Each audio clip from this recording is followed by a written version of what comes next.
Hey folks, Matt McQueen, Mix Minus Podcast. February 13th, a Wednesday, the middle of the month. In this shortened month that is February.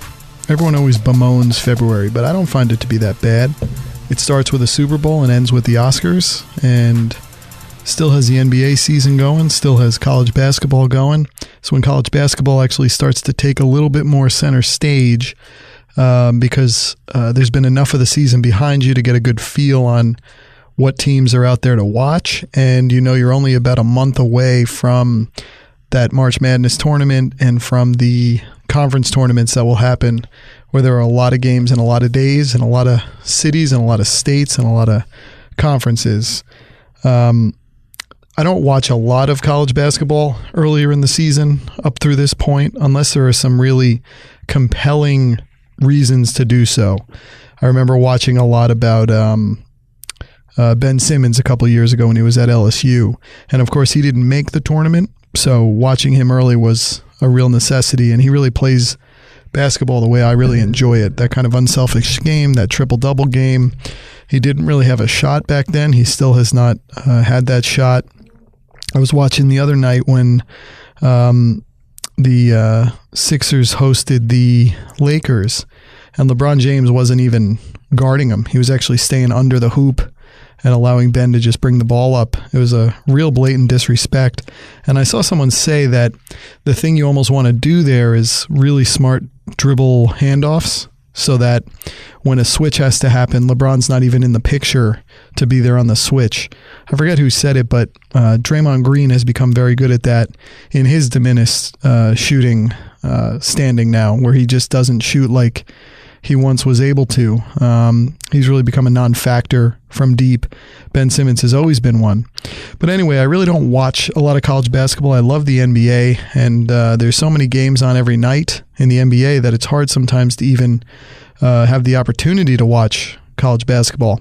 But the story this year has obviously been Duke and their loaded roster of first-round draft picks. I mean, it looks like some of those Kentucky teams of the last couple of years, of the last 5 or 6 years, where all of a sudden you don't even know who the best player is going to be from an NBA standpoint. You sort of have to wait till they get to the NBA and then see how it plays out, because it's much more of a sharing game in college. There's not as much of the opportunity to score in the upper echelons that you do in the NBA. When you think of the NBA being more of a 48-minute game, in college, maxing out at a 40-minute game. There's a lot more plays written up for the college game. I'd say more substitutions, less of a chance to kind of freelance like you do in the NBA, where you really see it at its highest level in the form of someone like James Harden, who just comes up and shoots and gets themselves to 30 points, 40 points every night, just on their sort of ability to score and create. But anyway, Duke has really been the team that you might want to watch. And so last night, of all nights, I saw that they were on, and a lot of the NBA games had either stopped being a competitive affair, or there were less games on, or games that I was not as interested in necessarily seeing. So I saw Duke was in Louisville to play Louisville. Louisville has come back after kind of falling apart there in the Rick Pitino era, really from off the court things. And I guess Chris Mack is their coach now, right? So they've come back and they're really competitive again. Louisville is always a location and a team that can do big things in college basketball.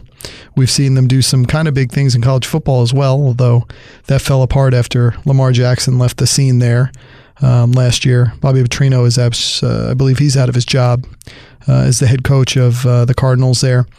But I saw this game and I said, let me watch this. Let me turn it on. I've seen bits and pieces of the Blue Devils of Duke play, obviously led by Zion Williamson, who's just a real freak of nature, an athletic, just an athlete like you've never seen before. he sort of has the body of a huge man, big man, a lot of girth even though it's probably a lot of muscle just beneath the surface there. But his athleticism, jumping, scoring, passing, he's just a really smart player. And he could be the next great player to hit the NBA. We've been hearing of Zion Williamson for many years because he had all of these amazing plays, these highlight reel plays back into high school. And so him being on Duke for this 1 year is really a treat for those people who want to have the ability to watch him. Again, it's a lot like when the big players would be at Kentucky. Mike Krzyzewski, the coach, who actually turned 72 today, I read somewhere, of the Duke Blue Devils. He's been there forever. He had always kind of eschewed this one-and-done philosophy, but he's come on board in a pretty big way the last, 5 years? I mean, he's really taken it on, and he's done a good job, and he's built some teams, and he's recruited some players who you might not have thought they would have recruited in previous spells, previous eras of the Krzyzewski time.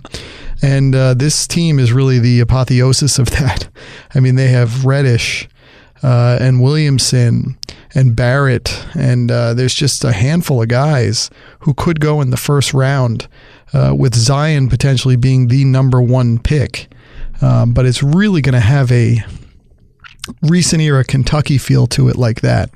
In this one, for whatever reason, I feel like you can parse out the great players and what they're going to do at the next level a little better than I ever could really at Kentucky. It was always a little amorphous to me who had the potential to be the great players in the NBA.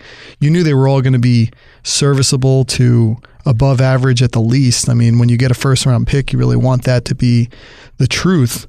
But the ones who are going to be the dynamic scorers, the dynamic leaders, the players who you can actually build an entire team around and give that max level contract to, it's always hard to tell. I mean, you look at Anthony Davis, who played at Kentucky, obviously. You look at Karl Anthony Towns, who played there. I mean, there's just a lot of players. And then I look back to Calipari's time in Memphis when he had Derrick Rose. You knew he was going to be just a high-level player, and he was an MVP player until injuries took his career down a lot of notches. This year he's had a little bit of a resurgence, obviously, but Minnesota is on the periphery of the playoffs, and even with his resurgence, he's not able to carry a team really the way he could when he was leading Chicago and winning the MVP there. But this Duke team is really one that bears watching. It's easy to watch. It's easy to parse who the players are and what they can do on the court. And so last night I saw they were going to be playing in Louisville, and I put it on my YouTube TV, which is a great service, again, for anybody who wants to cut the cord. YouTube TV, to me, is the best. And if you love sports, oh my God, is it the best? Because the way you see the screen and the cue, when you're looking at it on an iPad in particular or an iPhone, the app doesn't lend itself this way when it's on the television console, whether you're talking an Apple TV or a Roku. But when it's on the mobile devices, it's actually got like 4 or 5 of the screens in your view of the different games that are on. It's not even based on channels like a traditional kind of television viewer guide where it's like 2, 4, 6, or 2, 4, 5, 7, 9, 11. It has that if you want it, but the main screen, it just shows you games. So it knows I watch a lot of basketball, and I have my NBA League Pass through there, so it feeds in there. It just shows me games.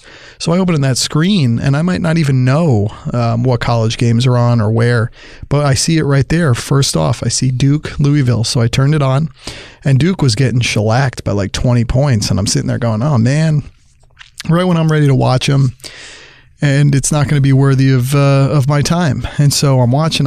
It gets under 10 minutes, and all of a sudden, someone on Louisville, I believe, hit a 3, and Duke went down 23 points. I think it was 59-36. I'm pretty sure that was the score.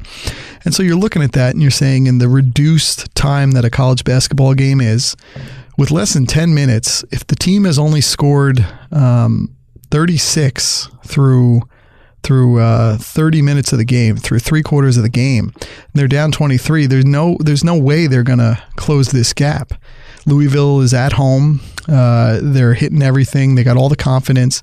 So you're saying to yourself, boy, I think this is not going to be in play. So, and then of course I'm sitting there going, boy, everyone's talking up Duke. Watch out when they get to that conference. What if they get kind of running into a buzzsaw like they did in this Louisville game? Louisville is the type of team you would face in the in March Madness in that tournament. And if Duke can go down like this just in a regular season conference game, who knows what it means for March Madness, because one game and you're out, and that's the beauty of March Madness. And it's also the frustration for those who love their teams and can watch a team get upwards of 30 wins in a season. It doesn't matter when you get to that playoff, because you can win your conference, you can win the conference tournament, and that's two great things, but the tournament itself is what it's all about. And one bad game, one game where that opponent takes you on the way Louisville did last night, and you're out. So, of course, I'm formulating these thoughts in my head about really the narrative of it being a worry for Duke, that this could happen to them and how easily it could happen in the tournament. And then all of a sudden, I changed the channel, and I'm watching some other things. I think I started maybe watching the Golden State-Utah game. And then, I don't know if anyone else has this on their Apple devices, but for some reason I have a sports breaking news thing. So if games get close, I get little notifications across my devices. And since I have so many Apple devices, it pings all of them at one time. And of course, it's like 10:30 at night. My pregnant wife, who's probably going to give birth next week, is just gotten to sleep. And these pings go off all over the place, and all it's telling you is that Duke is close, or can Louisville put him away? And I'm sort of sitting there going, can Louisville put him away? They were just up 23. So I went back to that main queue of the YouTube TV on my iPad, and I could see in sort of a small in that small window that the score had diminished down to Louisville up maybe 7 or 8. And so I said, okay, let's watch this. And I turned it on, and Duke was just taking it to them. They were hitting everything. More worryingly for Louisville, and of course now I'm this expert, right? I haven't watched college basketball really all year, and I'm making judgments on these teams. But more than Duke even taking it, Louisville was just being. They almost were calling mercy on the game. They couldn't even get the ball up the court. The physicality of Duke was just almost scaring the Louisville players. They started to look young. They started to look inexperienced. And Duke just took it to them. And look, almost everything had to go right to be down 23 with under 10 minutes to go and to come all the way back and win. Because you have to really hold Louisville from really scoring much more. And you have to score at a torrid pace that you had not been able to do through 3/4 of the game. And they did that. I mean, it felt a lot like the Atlanta New England Super Bowl, where what was it, the end of the third or beginning of fourth, where Atlanta's up 28-3 in that game, and you're sitting there going, well, boy, New England would have to do every single thing right, and Atlanta would have to do everything wrong for this to change. And that happened, and New England was able to come all the way back and win, I believe 34-28. And that had this feel. This game was not as important. If it were a championship game, it would be close to the intensity of that. But yeah, Duke came all the way back, and it was impressive. But you do wonder, is it going to kind of hide a vulnerability that maybe Duke has? In the postgame, Zion Williamson was being interviewed, and they asked him what Coach K said in the timeout when they were down so much, and he said, I don't like losers. I coach winners. And that has become really the rallying cry. But this is going to hide what was at one time a 23-point deficit that could have been a true blowout if the game maintained its direction that it was going. And it didn't. And Duke came back, and a win will hide the inadequacies of what might have happened. But I think we're going to almost have that moment in the tournament where Duke's down, and then they're going to start saying, oh, do you remember back to February 12th? And or was it February 12th when Duke was down 23 in Louisville. So they're always going to have that. And it was funny just to turn it on and watch that. Just happen to watch that. It always seems to happen in sports. When you keep your eyes open and you love sports, you kind of fall upon the moments like that. Another big moment, Kyler Murray, who won the Heisman Trophy for Oklahoma this year. Really had a great season for Oklahoma on the heels of Baker Mayfield winning it the year before in Oklahoma. And all of a sudden, the head coach, Lincoln Riley, is the quarterback whisperer. And Kyler Murray, the interesting thing with him, he's only 5'10". He's a diminutive quarterback, but he's a leader, and he does a lot of great things on the field. He can maneuver. He can make the great throws. That height could be a difficulty, though. You can't change your height. There's nothing you can do about that. You can't practice it to make yourself taller. You can't get around the size that you're going to have to throw over both on your offensive linemen and then on the defenders who can jump right up and kind of use their big mitts to kind of stop the ball at the line of scrimmage there. But we've seen smaller quarterbacks do well in the NFL. When you think of Drew Brees, when you think of Russell Wilson, when you think of even Baker Mayfield, diminutive quarterbacks can play because they've been playing that way their whole life. So they learn the little tricks of the trade to get the ball out at a certain time, to kind of no-look the receivers away. They learn to play that way because they've always played that way. So it's not as big a deal as you think, but it is a disadvantage against quarterbacks who are the normal 6'3", 6'4", 6'5". But Kyler Murray had such a great season that there was a big discussion of whether he would go to Major League Baseball or whether he would go to college football. To the NFL. And before last season, before that great Heisman campaign where he put up prolific numbers, of course it was the Big 12, but hey, you can only play where you play. It's like being a home run hitter at Coors Field or a lefty home run hitter at Yankee Stadium. You can only do what you can do, and he put up unbelievable numbers. And I think we saw what Baker Mayfield did last year with Cleveland and had many of the same concerns and led a moribund franchise to the precipice of respectability. And I think we're looking at Cleveland next season being someone who is going to be heard from. And I think they will. They ended up 7-8-1 this year, and they were in a lot of games, and they didn't even start the season with Baker Mayfield. They started it with Tyrod Taylor. So who knows where they could have been? Maybe they could have been a 9-7 team, but they were impressive. Anything where they were going to have more than 5 or 6 wins was going to be a win. They lost their head coach. They lost their offensive coordinator. Just a disaster of a season. And even with that, even with being the Browns, they ended up at a respectable number. They played a respectable brand of football. So I think we're looking this year, and people are saying, "Boy, there's not a full board of quarterbacks in this draft to kind of change the luck of any of the franchises who are really drafting." I mean, the Giants are in this position. I think they're drafting 6th or 7th. Dwayne Haskins is out there. There's Drew Luck. There's just not a lot. There's not the quarterback heavy draft that we saw last year, and it'll bear some watching whether that draft does end up in the future looking as good as we thought it did when we were prognosticating. But it was a better draft. And so this year you're really looking at a smaller cupboard of quarterbacks. So Kyler Murray was all set to go play baseball. I think he plays second base, and he's a good hitter. I'm not 100% sure, but I'm thinking an average guy, doubles, not so much power home runs, but a total bases kind of guy, a quick guy. I mean, what you saw on the football field in some ways, and he really had it to be a really good baseball player. So he was set to do that. He had signed with the Oakland A's, I believe, and then he went ahead and had this season to remember in football. And now you're looking at the situation where there's not a lot of quarterbacks.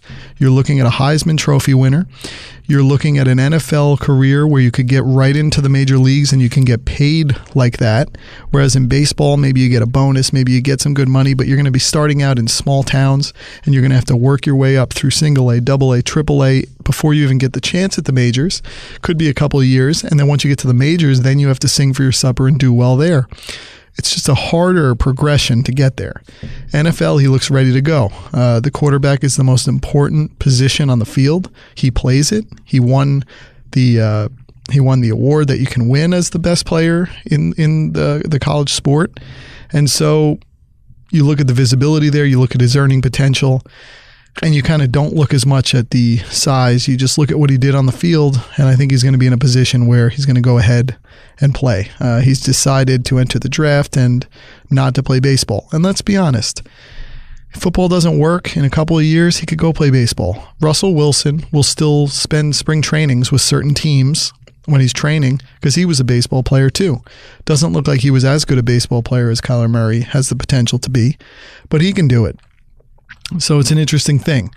Now, why does this come up? Because, one, because it happened, and two, last weekend we were visiting my wife's grandmother and aunt in Little Falls, New Jersey. And we were going to do I'm like a tech handyman. I go into these homes and I help them with their tech stuff, their streaming TV services, their internet. I'm like the handyman for tech. I don't mind doing it. I don't like handyman stuff, but I like tech. And so we went in there and there was some time to kill. So I fired up my phone and I said, I want to see that Deion Sanders documentary. 30 for 30s, these ESPN documentaries, and they are all really good. They're really well done. Great filmmakers come to the project and cover stories that maybe were in the recent past or we forget or we just want to be reminded of because they remind us of nostalgia in our childhood. And one of those for me was the Deion Sanders documentary. So it's called Deion's Double Play. And what it covers is a couple of days in 1992 when Deion Sanders, who played both baseball and football in the pros, where he played a baseball game because the Atlanta Braves, he played for both at this time, the Atlanta Braves and the Atlanta Falcons, which is just such a cool novel story. And what happened was the Braves made it to the playoffs. And Deion Sanders had in his contract that he would play, I think, up until August 31st for the baseball team. And then he would transition over, it might have been even July 31st. And then he would transition over to the football team. Really cool that they're in the same city. And he would then play with the football team, play throughout the season. He really was the much better football player than baseball player. He was sort of a fourth outfielder in baseball, whereas in football, he was the premier cornerback in the entire game. I mean, he was just tremendous.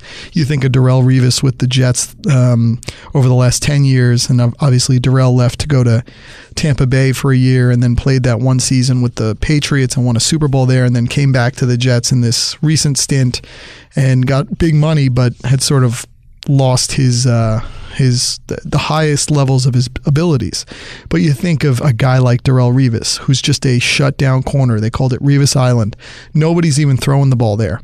The cool thing with Deion Sanders, though, was he was like an offensive defender. So people would quarterbacks might still try to throw that way, or the few times they did, and he would intercept it and he would take it back, like almost like it was a punt return.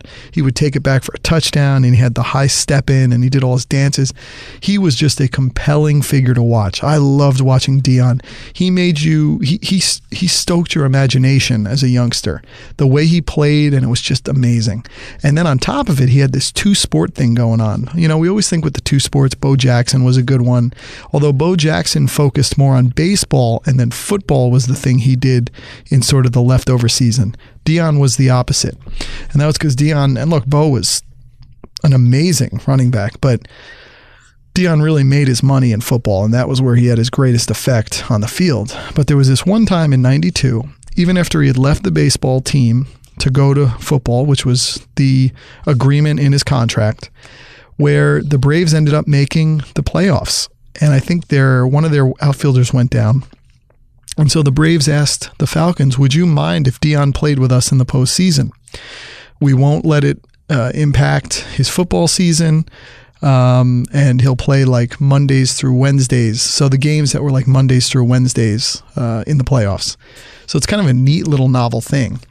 And so there came a point where the Braves got to the NLCS, or that was the time when that was the first round, so there wasn't the wild card, but they were in the NLCS, and there was a game in Pittsburgh. I think it was maybe game 3, and then the next day there was a game the Falcons were playing in Miami, and that was at like 1 p.m. And then that very night, that Sunday night, game 4 would be back in Pittsburgh, and Deion literally played all those games. So I think he played the game 3, then flew overnight on a private jet to Miami, got a little bit of sleep, played the football game, and then flew right back to Pittsburgh and made it back in time for the game. Now, Bobby Cox, who was the manager at the time of the Braves, did not play him because there was sort of the unwritten thing of you didn't commit to the baseball team, you went and played the football game, and they thought he was almost like sort of self-centered in doing this.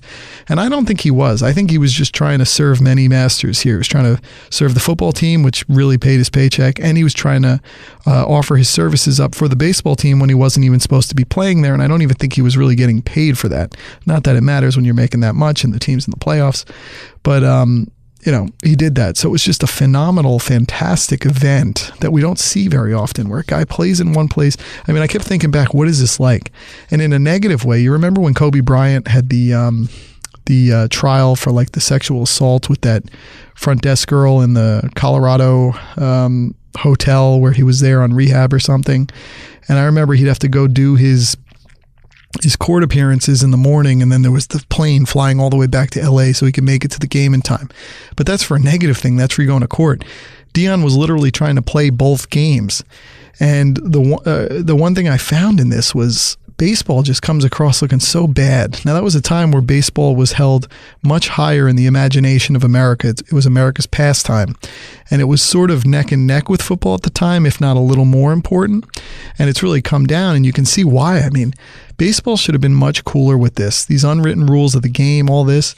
And Deion was just sort of ahead of his time. I mean, the fact that he wasn't being celebrated for doing this, for playing in one place, then going and playing for the other team, then coming right back, not missing time. I had a hard time with baseball's feeling on the thing. And you listen to the footage from the game when Sean McDonough was speaking with Tim McCarver, who was really the most important announcer of our baseball time back then. And he just came across feeling so old and just too traditional. I thought what Deion was doing was really impressive. But one of the really interesting things is Atlanta went on to win that series and then go to the World Series against Toronto. Now, they got swept, but there was an opportunity for Deion at that point. He had this chance again where there would be a game, and then you'd have to fly to San Francisco because that's next where Atlanta was playing, but then you'd have to fly back. San Francisco's too far. Pittsburgh to Miami, back to Pittsburgh is one thing, and I think he got a lot of flack from that, so he decided not to do it the next game. Now, the really interesting thing is Deion was never the player in baseball he was in football. Could he have been? Maybe. Baseball's a tougher game. I also think back, he sort of had a similar feeling game to Kenny Lofton. You remember the great, you think of him with Cleveland, but he played on a lot of teams towards the end of his career, including the Yankees. But he had that flash, and he had the chain coming out of the uniform when he'd run and go for triples, and the helmet's flying off. Deion was a lot like that too. Kenny was much better at baseball, and it's funny because Kenny was a two-sport athlete too. He played basketball though, and he chose baseball. I'm not sure he would have been the basketball player. He could have been there. And you think of two-sport athletes again. Deion went to Florida State, but you think of Charlie Ward. When I was growing up, Charlie Ward was the Heisman Trophy winning quarterback for the Seminoles, and then he played on the basketball team. Football was his sport, but he chose basketball and didn't play football anymore. And he had a really nice, probably decade-long career, mostly with the Knicks. He was a good player with the Knicks, but he was never, and who knows if he would have been in the NFL, but he was never as good a player at basketball as he was in that time we saw him in football. Now, I do remember him being more of a runner, so maybe that wouldn't have extended itself as well to the NFL game, but it's these guys being able to do this in two sports that I think strikes the imagination. But Deion did this, and I was looking at Deion's numbers.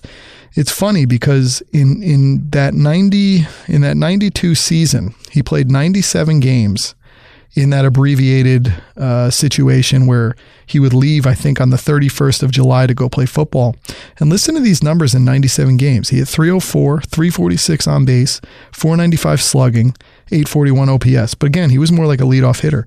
He had 14 triples, 8 home runs, 6 doubles, 92 hits, only 28 RBIs, 26 stolen bases. So if you extended those numbers out to a full season, that's a heck of a season. Even hitting 304 is great. but he never really touched that level again. And he would always play, that was really his high watermark for games played in baseball. So he ended up playing then 95 games the next year in 93.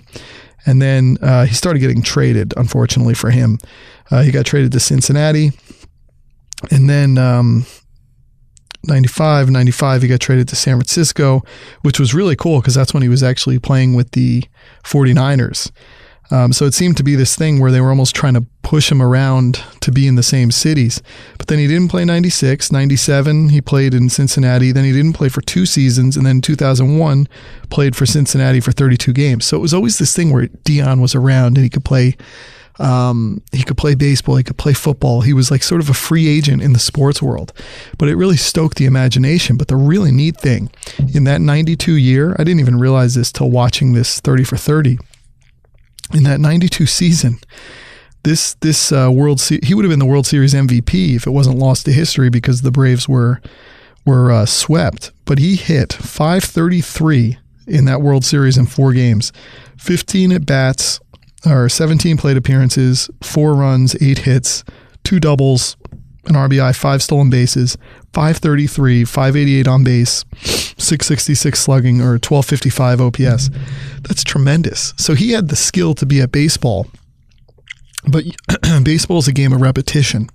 So when he had to go play football, he couldn't really play baseball year round to maybe be the player who that 192 season where he hit 304, maybe he could have been that kind of player. But then we would have lost him in football. You really wish he could do both. And I kept thinking, wouldn't it be cool if Kyler Murray could do both? There's no way, especially as the quarterback, you could. The sports are so specialized. You have to focus on the one because all of the people you're playing against are focusing, and you can't lose that advantage. You can't be disadvantaged by playing another sport. And boy, Deion meant so much as a football player. I remember, around the time where he was really making hay, even in that 92 year, I would have been 10. So you're looking at me being like 10 to 16, 10 to 15, and he's just stoking the imagination.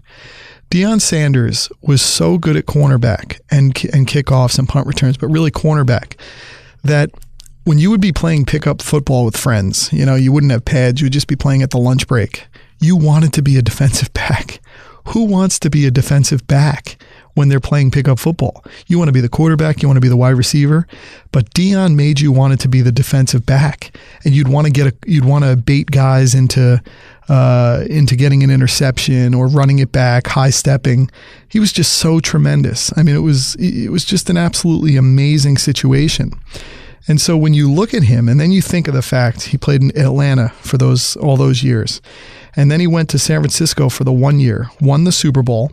And I think he won the Super Bowl the next year in Dallas. But his 1 season in San Francisco on defense, he had 6 interceptions, 303 yards off of those interceptions running, 3 touchdowns from the defensive side. He was tremendous in the postseason. And he was he just stoked the imagination. You loved watching him play. You loved seeing him be on these different teams. Then he went to Dallas. And one of the cool things with Dallas is they started putting him on offense. And when I was reading back over the time, it almost seemed like Jerry Jones wanted him on offense because they were giving him a $35 million deal over maybe 7 years, I think it was, or maybe 5 years. So at the time, that was a huge contract. And they almost wanted one more value out of that contract. They saw him as a weapon on offense. And since no one was throwing the ball to him anymore, throwing the ball his way on defense, he was shutting down, but you weren't getting production out of that. You were shutting down your side of the ball, that the receiver you were covering, but it wasn't leading to scores, right? Like he had those literal 3 touchdowns off of interceptions in San Francisco, and then he's a shutdown quarterback, and all of a sudden your reputation precedes you, and no one throws your way. And so they, I think, wanted to get more production out of his offensive skills, so they would put him at wide receiver. They would do handoffs to him, end arounds. And then 2, I think they wanted to keep him from playing baseball. I think they wanted him to be year round. And so they thought by making him an offensive player, they were giving him the opportunity to do his double dipping in football as opposed to double dipping in baseball and football. So it keeps him on sides on your team. And also, I think in his first season with the Cowboys, he was hobbled by a very bad sprained ankle that he sustained in his baseball season. And so I think that kind of annoyed them, especially with the investment they were making in him. So he went there, and it was really cool to watch the highlights of him actually playing offense. So he went from having 1 target in San Francisco and having 14 total targets in all his years in Atlanta, and those 14 targets came in his final 2, to then in 96, when he was 29 in his second season with the Cowboys, he had 67 targets, 36 receptions, 475 yards receiving, 1 touchdown. I mean, not an amazing thing, but like, he's stoking the imagination. All of a sudden, he's this just amazing force out there on defense. He's making kids want to play defensive back. Like, he was the first guy I remember having that cool helmet with the 2 running backs almost started to wear it, where it had the 2 lines coming down from the top to the face mask below. You just wanted to be Deion. He had the bandana, and it would always come off. It was prime time. I mean, he was an important aspect of football, and you loved him playing baseball too. You wish there was a way they could make it work, and I wish for posterity there was a way for these people like Kyler Murray, there was a way it could work. And it was just, it's kind of hard to figure, but it's funny because Deion, so he played those years in Dallas, then he went to Washington in 2000, and then he took off 3 or 4 years, and then I totally forgot that he came back to Baltimore in 04 and 05, 2 seasons with Baltimore. It's such a strange career. But even in Baltimore, he had 1 interception he had a touchdown. So he had 3 interceptions when he was 37, including 1 taken back for a touchdown, and none the next season. But he was still Deion. He was still 36, 37, or 37 and 38 at the time. But yeah, that is a great documentary to watch. Deion's double play. It was just so cool. It was so cool to be led back to this time Pat O'Brien was on the plane with him, and just how they handled this whole thing. And I think looking back, how kind of caught up you get in the moment, and you don't see it for the amazing event that's happening. And you understand the Braves. They're trying to really get to a World Series and win. They hadn't won in so many years. I mean, in some ways, that's why he was able to do this thing with the Braves and the Falcons, because neither of them were really prolific and successful teams. And all of a sudden Atlanta gets in, they're down an outfielder, and Deion can do both. I mean, it was just cool to see, and I wish there could almost be more of that, because there's nothing like the stories with Charlie Ward, Kyler Murray. Charlie Ward was so cool because it was basketball and football. It's the 2 most visible sports, I think, in college. Even when you think Kenny Lofton, he played basketball there, which was really cool. But you're not watching these guys play baseball. You're not watching Deion play baseball. You're not watching Kenny Lofton play baseball in college. When they played basketball and football like Ward did, it was really stark, his decision. It was very cool. I was listening to Howard Stern, as I often do, and he's not a sports guy.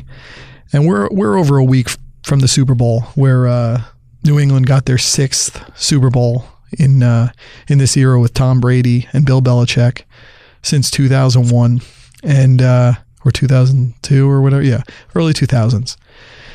And Howard was talking about how Belichick and Kraft, and how Kraft is a good owner because he doesn't mess with the team. Oh, you look at the Jets and they're constantly changing coaches, doing all this. And I thought that this point was unfair. And look, Howard Stern's not a sports guy. But, Robert Kraft has never really been challenged as an owner when you think of it. Everything has worked for him for like 20 years now, if not more. I mean, we could really be looking back to 96, 95. Like, he bought this team, in 94, I think. But remember, he's had 3 of the best coaches of our entire, maybe last 50 years. I mean, maybe I'm being a little hyperbolic. Well, no, I'm not actually. Look, he inherited Bill Parcells. That didn't work out. It didn't work out because I think Kraft was an early owner, and if anything, he learned the importance of not meddling with a great coach. I think sometimes you take on a team, you take on a new, you take on a new endeavor, and you want to put your footprint, your fingerprints on it, and maybe you overstep, especially early on. When you inherit something, sometimes you want to not have that inherited thing carry on because then the success can't be attributed to you. And I think that probably happened to a degree with Bill Parcells. They still went to a Super Bowl and lost, I think, to Brett Favre's Packers. But who did they go to next? They went to Pete Carroll. Pete Carroll was head coach for, I believe, 3 years. He went to the playoffs the first 2 years. That's a quick fall.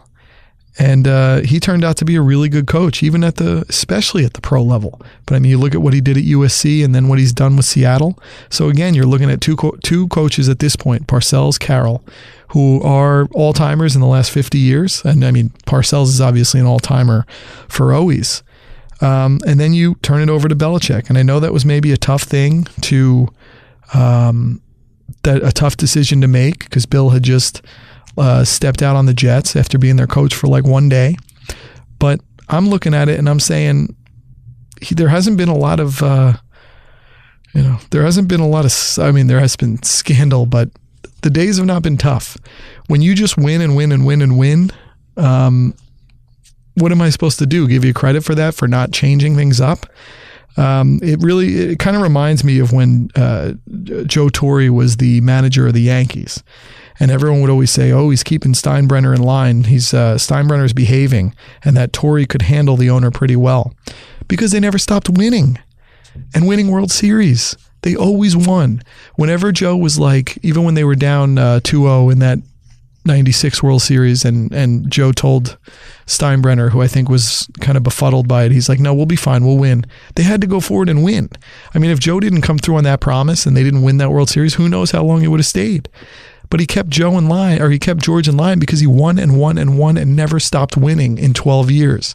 Now the World Series stopped, winning, but after 2000 after that 2000, they were still making it to World Series. They still made it to two more in 2001 and 2003, and they were winning divisions, and they were still having great regular season success. And that was with a lot of difficult players being brought in, veterans who maybe weren't performing to the back of the card, and really a lot of people that George Steinbrenner was close to, like the Gary Sheffields late in the career. And Joe did a great job, but I don't want to give the credit when you just win. When you just win, it's easy. It's when you don't win that it's hard. It's when, even with the Giants, Tom Coughlin always won at the last possible second he needed to continue his reign. And look at how long the Giants kept with him.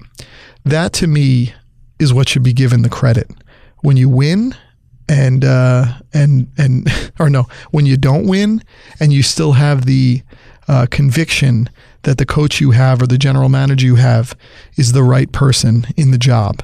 And it does have to bear itself out. You do need to start getting to playoffs, and you still need to get your 10-win seasons and your 11 and your 12-win seasons, and you need to get your Super Bowls, even though it's one of the hardest things you can do.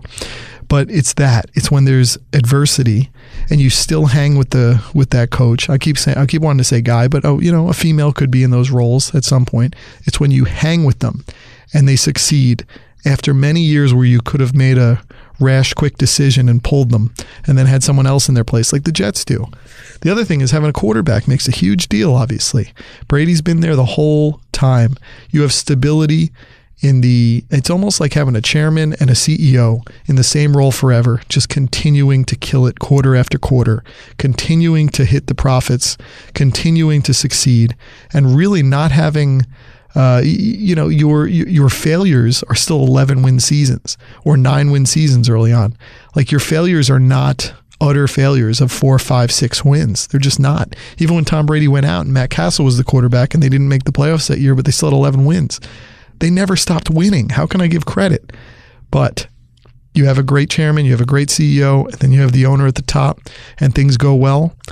More power to you. But let's not pretend it's not about winning that has covered this. And let's not forget that Robert Kraft has had 3 of the best NFL coaches in the last either 50 years, unless you want to give Carroll more credit and being an all-timer. He's probably pretty close once you have a Super Bowl and you've been to another and you're on the cusp of winning another.